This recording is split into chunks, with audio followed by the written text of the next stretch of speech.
Agora, Sandra, quais são as razões dessa violência na rede privada de ensino?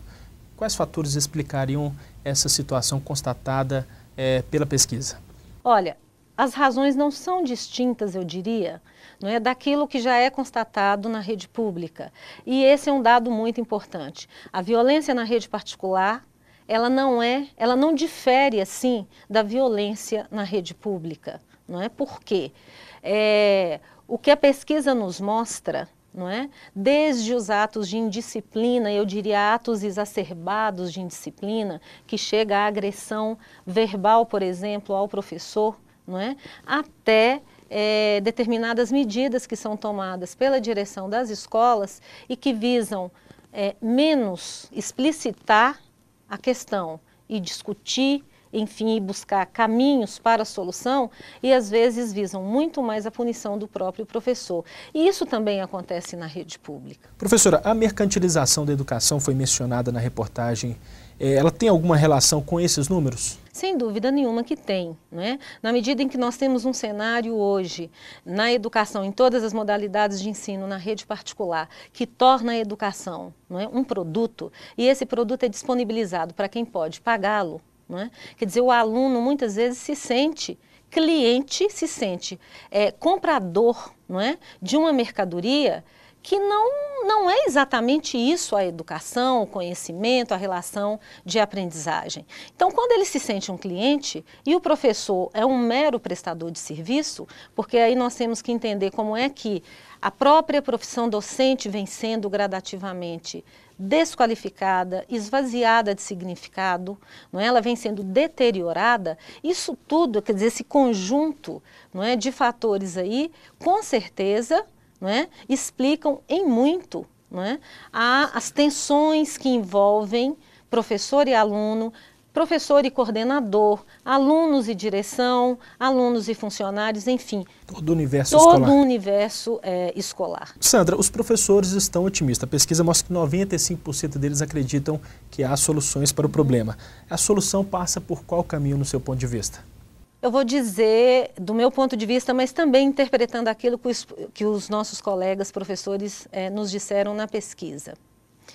Em que pese esse quadro que pode levar a um pessimismo, a uma desistência da própria carreira docente, e esse é um dado muito importante que eu gostaria de voltar nele, não é? Os professores ainda acreditam que é possível resolver o problema da violência na escola. Como?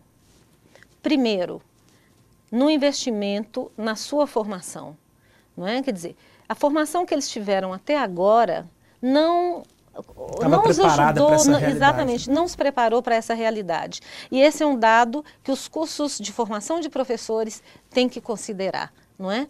Então, eles apostam numa formação continuada que possa, de fato, eu diria, subsidiá-los no enfrentamento dessas questões que atravessam o cotidiano do seu trabalho. Segundo, eles acreditam, não é, que a abertura da escola e o pacto que a escola possa fazer com o entorno, com a comunidade, não é?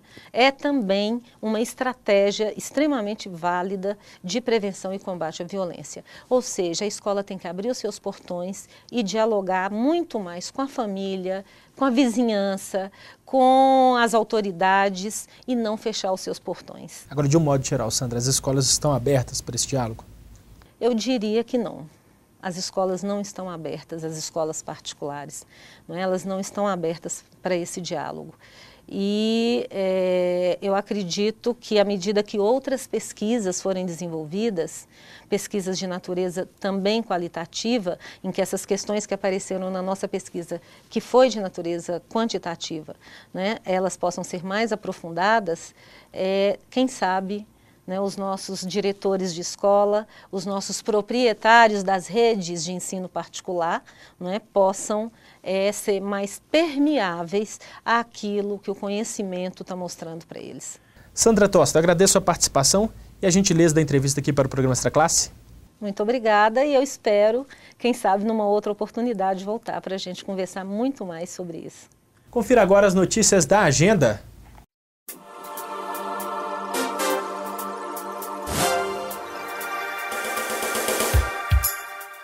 Domingo na feira. O Conservatório da UFMG abre as portas para o samba de roda. O domingo na feira inicia com o Fala Tambor, primeiro grupo de samba de roda de Minas Gerais, no dia 28 de março, às 10 horas, em frente ao Conservatório da UFMG, Avenida Afonso Pena, 1534, Centro. Nós vamos para um rápido intervalo e voltamos já já. Professor, o Simprominas está melhorando a comunicação com você. Participe da campanha de recadastramento e sindicalização. O sindicato fica mais forte na defesa dos direitos da categoria e você ainda concorre a prêmios. Acesse o site da campanha simprominas.org.br. Bons filmes, bons debates. Entretenimento, cultura e educação. É uma discussão em torno da necessidade de colocar o cinema à disposição da educação. Cineclube Joaquim Pedro de Andrade, um projeto do Simprominas para aliar cinema e educação. Rua Tupinambás, 179, 14º andar, Centro, Belo Horizonte.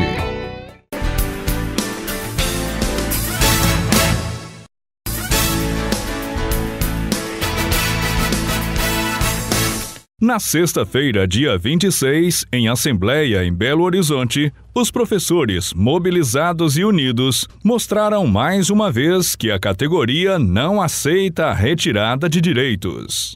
Nesse momento, os professores estão dando uma aula de cidadania e chamando a atenção da sociedade, dos pais de alunos, dos estudantes, da sociedade em geral, que a luta dos professores não é apenas por salário, é muito mais pela dignidade da profissão e também pela melhoria da educação. Não podemos aceitar que as escolas particulares façam da educação uma mercadoria. Sabemos que há muitas escolas de qualidade, mas há uma grande maioria que está preocupada com lucro e não com a educação. Portanto, os professores vão paralisar no dia 5, haverá uma outra Assembleia com indicativo de greve a partir do dia 5, se não houver respeito por parte do sindicato patronal em relação às nossas reivindicações. Olha, acabamos de realizar uma grande assembleia, uma assembleia unitária dos professores, onde paralisamos dezenas de escolas aqui na cidade de Belo Horizonte. Uma assembleia que aprovou por unanimidade a rejeição da proposta patronal e aprovou por unanimidade também o estado de greve e indicativo de greve a partir de segunda-feira, dia 5. Então fizemos uma grande assembleia com determinação, com coragem, com participação coletiva. Acabamos de realizar uma grande passeata na cidade de Belo Horizonte, demonstrando que os professores também não estão só insatisfeitos com a situação no interior da escola, querem brigar, querem lutar e querem organizar. Nesse sentido, eu penso que o grande desafio nosso é conclamar os demais professores das escolas que tiveram ainda aula hoje, para no próximo dia 5 cruzarem os braços. Precisamos construir um movimento de unidade, precisamos enfrentar a mercantilização da educação, temos que discutir o nosso adoecimento, temos que discutir a falta de respeito, o assédio moral no interior das escolas privadas. Por isso eu queria dizer aos professores, participem dessa luta, vamos construir com unidade o nosso movimento e queria dizer aos pais e às mães e aos alunos da nossa comunidade, nós não podemos em hipótese alguma, permitir que a educação vá para o caminho que está indo, de completa falta de compromisso com a formação da nossa juventude e da construção de uma nova geração de brasileiros.